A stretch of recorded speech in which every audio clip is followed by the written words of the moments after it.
You know, we all get a good laugh out of the many memes that Final Fantasy XIV players have created when it comes to the variety of jobs that exist in this MMO. But how accurate are the jokes and assumptions to the reality of the job? What about the heritage that created it and the principles they stand on?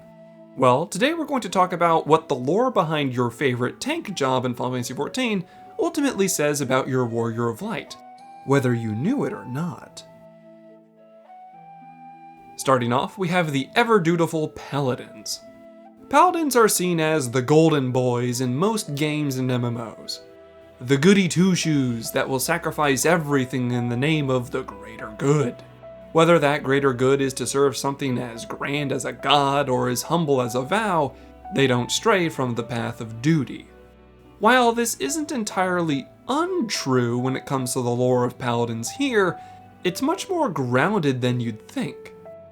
The Paladins in Final Fantasy XIV were originally the hand-picked honor guard to the Sultan of Ul'dah. A good comparison would be a knight of King Arthur's court, serving their lord faithfully in order to maintain peace and order. It's a simple enough concept that normally would end there. However, the Warrior of Light in Final Fantasy XIV is technically what is considered a free paladin, which means the lore doesn't necessarily end at the throne room. To be a free paladin is to join a fraternity of like-minded people who are prepared to become shields against the dangers of the world, not just protecting members of a monarchy. Yet, even as a free paladin, there is a structure of order here. In fact, they have a whole hierarchy system, with there only ever being one true commander of the paladin order. This leader is chosen by the paladin's soul crystals and are judged by their strength of character as well as their power in combat. Because it's not enough to mean well. You must be strong enough to protect in the first place. But paladins who lose this contest are never resentful, because they understand that their strength isn't to serve their own interests or gain personal glory, it's to serve the world. This is what it means to be a paladin main in Final Fantasy XIV. Your Warrior of Light has abandoned their ego in service to something much more grand than themselves, whether it be a king, a country, or the star itself. Let us move on to the brooding Dark Knights. Dark Knights can certainly feel like the least understood of all tank jobs when it comes to their lore. When people talk about Dark Knights, it's all about edgelord jokes and crawling in one's skin over and over again. And to be fair, the first impression does not do them any favors with the spiky armor and the brooding mentor. And no, despite what I've seen some players saying, it's not illegal to be a Dark Knight. The lore never said it was. Oh sure, it's illegal for a Dark Knight to murder someone in broad daylight, but that's against the law no matter what job you are. However, those who look past the jokes and memes will find something much more nuanced and human than they were ever expecting, as the true strength of a Dark Knight is empathy. It's true. The first Dark Knight, Sir Trifaniel, was originally a noble knight of Ishgard, as true as any other. But after seeing the country he loved and the people therein defiled by those with power, he rebelled against everything he stood for. Ultimately, it was love that motivated the first Dark Knight to act when no one else would, and that tradition has more or less remained strong for hundreds of years. If ever there are people with power, someone amongst them will be tempted to abuse it. That is why the Dark Knights exist. They will always be there to place fear back into the hearts of those who think themselves above it all. A Dark Knight is a monster that hunts and preys on monsters. When compared to paladins, Dark Knights are usually much more lonely, as their brutal methods and dark magic can be seen as unsettling to some people. Thankfully, the Warrior of Light has supportive friends and places to rest regardless if they're a Dark Knight or not. So, if you've chosen Dark Knight to be your main in Final Fantasy XIV, it means that your Warrior of Light has a profound love or care for something that they wish to see unharmed. It doesn't matter if it's a rampaging beast or a wealthy noble. If something threatens what you cherish, it will be made to answer for its crimes. Nothing is truly safe in the holy dark. Let us move on to the Angry Warriors. You have absolutely no idea how frustrating it is to be writing a script and want to use the word warrior to describe someone, but I ultimately will not because I don't want to confuse people into thinking it's the job. Meanwhile, warriors might just be the most simple to understand when it comes to the lore in Final Fantasy XIV.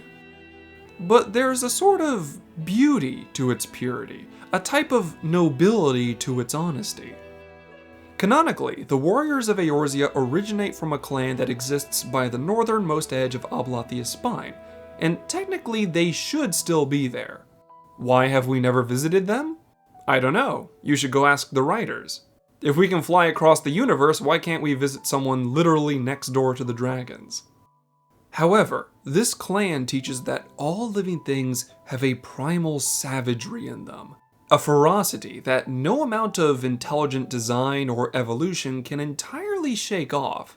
This unbridled aggression is called the inner beast, and it's by taming this fervor that warriors become unbelievably powerful on the fields of battle. To embrace the inner beast is to unleash one's survival instincts in their purest form. In the heat of a battle, a warrior doesn't care about morals, justice, or revenge. All that matters is that they win. Survival through victory is the only thing your inner beast truly wants.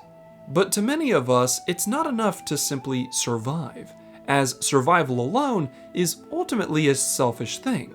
Historically, the greatest warriors are those who use their inner beast to not only make sure they endure, but that those around them survive as well. But whether it's fighting for yourself or those around you, a warrior's true strength is brutal and unrelenting. So, if you've chosen to main a warrior within Final Fantasy XIV, you've chosen the path of survival through domination. You're following the rules of nature more closely than you realize, as your strength is something all creatures possess to some degree. But not even a rampaging behemoth would be enough to dissuade your warrior of light from winning the battle and seeing tomorrow, would it? And lastly, we have the explosive Gunbreakers. Time for us to cover the biggest Squall reference in Final Fantasy XIV. And let's be honest, a lot of people only see Final Fantasy VIII when they look at this job. Though honestly, Gunbreakers easily have the most tumultuous history of all the tanks in this MMO. Currently, they are the oldest known tank job in existence, as their profession dates all the way back to the Third Astral Era, when the Elegant Empire was trying to conquer everything. In fact, the original Gunbreakers were more like mystic knights, as they had unique magical swords to unleash powerful spells and abilities. These weapons became known as Gunblades, as they were the royal knights of Queen Gunhildr. The term Gunbreaker only became popularized when these mad lads would run headlong into battle so that they could break the cannons and heavy weaponry belonging to the Elegant Empire when they ultimately invaded. However, as impressive as that was, they still lost, as the Empire would conquer all three of the great continents. But, as we all know, the Elegans messed up, and the traditions of the Gunbreaker would eventually evolve into what we see them as now. The modern Gunbreaker is less of a spell sword and more of an aggressive defender. Philosophically, they share many similarities with Paladins, as they fight to protect their queen, country, etc. But while a Paladin becomes a shield of the people, a Gunbreaker brazenly runs in and attacks before the enemy has a chance to get close to their target. And thanks to their history of trying to destroy Elegant war machines, a Gunbreaker is equipped to fight things much larger and tougher than they are. If you've chosen Gunbreaker as your main tank for your Warrior of Light, then your character isn't afraid to running guns blazing. Literally. To your character, the best defense is a good offense, and your enemies will be forced to focus on you alone as your attacks cover them with cuts and explosions. But that's all the tanks we have for now. I hope you all enjoyed this quick lesson on the tanks of Final Fantasy XIV and how their history helps to tell the story of your Warrior of Light. Does the idea of your character match the history of their main job? Or are you more the kind of player that just enjoys the job because it matches your playstyle? Make sure to let me know your thoughts in the comments below. For my part, I'll make sure to try and cover the other jobs later. So, until next we meet, stay safe, my friends. Thank you all for watching to the end. If you enjoyed this video, why not subscribe and share this with your fellow adventurers? With your help, I'll try to reach out even further and bring even greater stories to you. Although, I'd be remiss if I didn't acknowledge my biggest contributors.